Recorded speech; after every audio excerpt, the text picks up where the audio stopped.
In this particular case, the Republicans were right. So you think the Republicans are sort of an extreme fringe party? No, I don't think that they're an extreme fringe party. I think that they're operating against those they believe are extreme on the left. Like, for example, when you talk about the LGBTQ community, I'm a fiscal conservative and I'm a social liberal.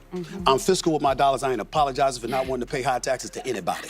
I'm not apologizing for that, right? But outside of that, I'm pretty liberal. Live and let live, okay? Stephen A. Smith didn't hold back on The View, and the conversation heated up quickly as he challenged Sunny. Hostin's perspective on the cultural debates shaping the country today. While Sunny defended her views, Stephen A. broke down why he believes certain messaging and approaches have triggered major backlash among audiences and across social media. In this intense moment, he dismantles her points step by step and highlights how these cultural discussions continue to influence public conversations and media reactions. The exchange went viral almost instantly, and viewers are still debating every second of it. I'm pretty liberal. Live and let live, okay?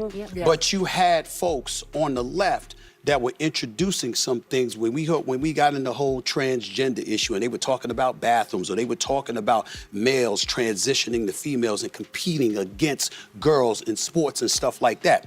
These That's less than 1% of the population. I understand that, but you know what? Add Aaron ridiculous. during the NFL. But see, I think that's where the mistake is made. Yeah, you're saying it's ridiculous. I don't disagree with you. Yeah. But most of the voters out there don't think like that. But that means they don't have the information. Okay, but 90% of the voters don't have the information. Many commentators believe one of the biggest challenges Kamala Harris and the DNC faced came from how communities responded to ongoing cultural debates, especially around school policies, bathrooms, and sports participation.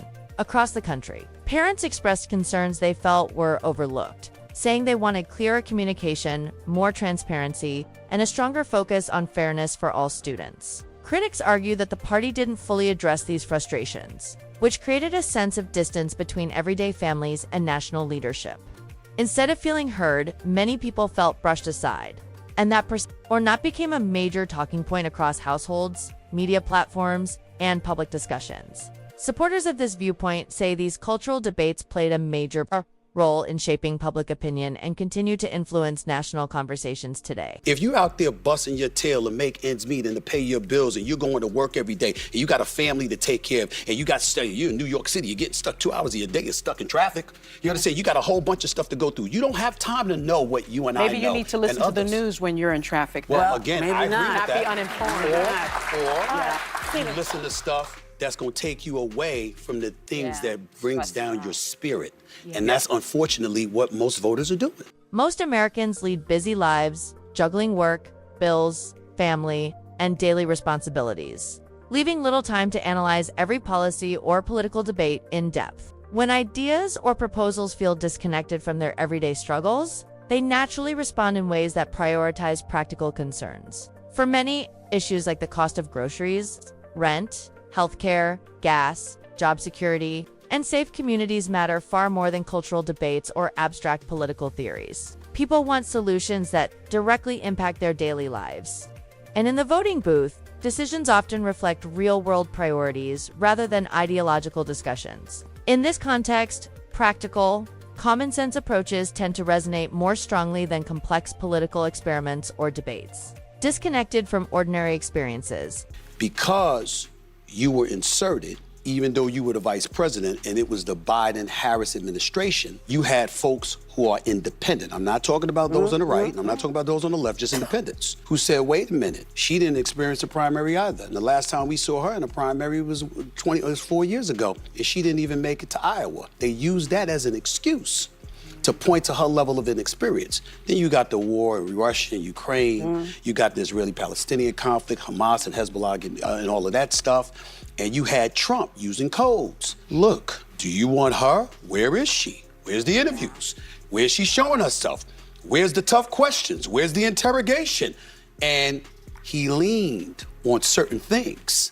In this segment, Stephen A. Smith delivers a hard-hitting critique of Kamala Harris, breaking down how her approach and public perception have faced widespread scrutiny.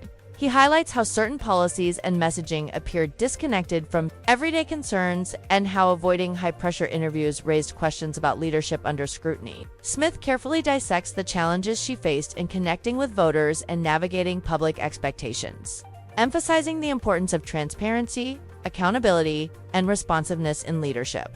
This analysis explains why many Americans felt frustrated or disconnected, making it one of the most talked about moments in political commentary. Does everybody remember he originally said he was just going to do it for 4 That's years? right. That's what I brought up. Right. And did you think that once you know who stepped in, he said, well, there's nobody, we don't have anybody? Well, the point is that right. it's not about who you're going up against when you know you're not what you used to be. And see, this is where covering sports puts me at a distinct advantage. I cover people every day where it's time for you to go, but you're holding on and you don't want to leave. People who cover the world of sports are accustomed to seeing that all the time. You are the left, you leaned, and you were a prisoner to the extreme left in a lot of people's eyes. Well, guess what? Most of America doesn't operate on the fringes. Whether you're left or you're right, you're relatively centrist. Stephen A. Smith laid it out clearly, arguing that the Democratic Party struggled to balance competing voices within its ranks, with some of the most vocal factions pulling the conversation in extreme directions. Instead of openly addressing these tensions, many leaders stayed silent, which gave the impression that the party fully endorsed all positions being promoted. Too many Americans, this created a sense of disconnect between voters' priorities and party messaging. By the time election results came in, that perception had already taken hold, and public frustration was evident. Smith emphasized that ignoring these dynamics or denying their impact after the fact does little to regain trust, highlighting the importance of staying connected to everyday concerns and maintaining accountability in leadership. The problem is those on the fringes continuously push for you to get everything you want. Yeah. They're not about getting things done. They're about getting their way.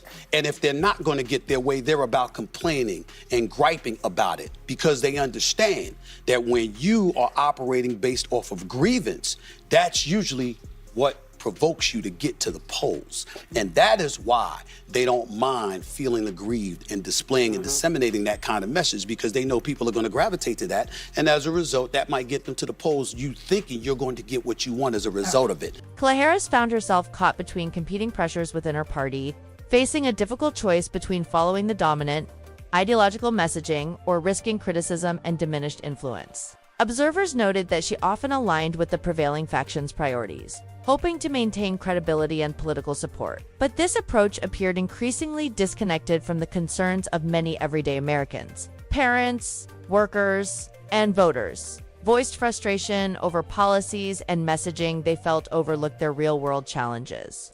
And critics argued that this disconnect created a growing sense of alienation. By appearing to prioritize party alignment over broad public engagement, Harris unintentionally fueled narratives of being out of touch, and her leadership was scrutinized more intensely in high-profile interviews and media coverage. Analysts and commentators, including Stephen A. Smith, highlighted how public perception, media narratives, and voter sentiment can converge to significantly influence a politician's standing. Ultimately, this situation serves as a clear example of how balancing internal party expectations with widespread public concerns is crucial, and how misalignment between the two can dramatically affect voter trust, engagement, and overall political reputation. Do you think the Republicans are sort of an extreme fringe party? No, at I this don't. point? I don't think that they're an extreme fringe party. I think that they're operating against those they believe are extreme on the left. Like, for example, when you talk about the LGBTQ community, I'm pretty liberal. Live and let live, okay?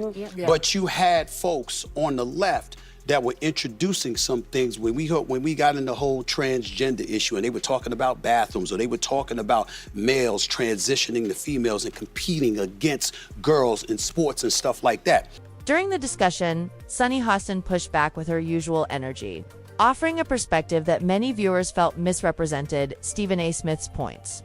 Smith's comments focused on how certain factions within the Democratic Party influenced messaging and policy decisions, and how that shift affected public perception and voter engagement. He highlighted that when one side appears disconnected from everyday concerns, it can leave a leadership vacuum that opponents may capitalize on. While Hostin framed the discussion differently, Smith's central argument emphasized the impact of internal party dynamics on national conversations and public trust. Her response, rather than disproving his point, ended up illustrating just how contested these debates remain in the media landscape. Howard Stern says that he wasn't confident that the country was ready to elect the first female president because he knows, quote, how men talk behind closed doors about us.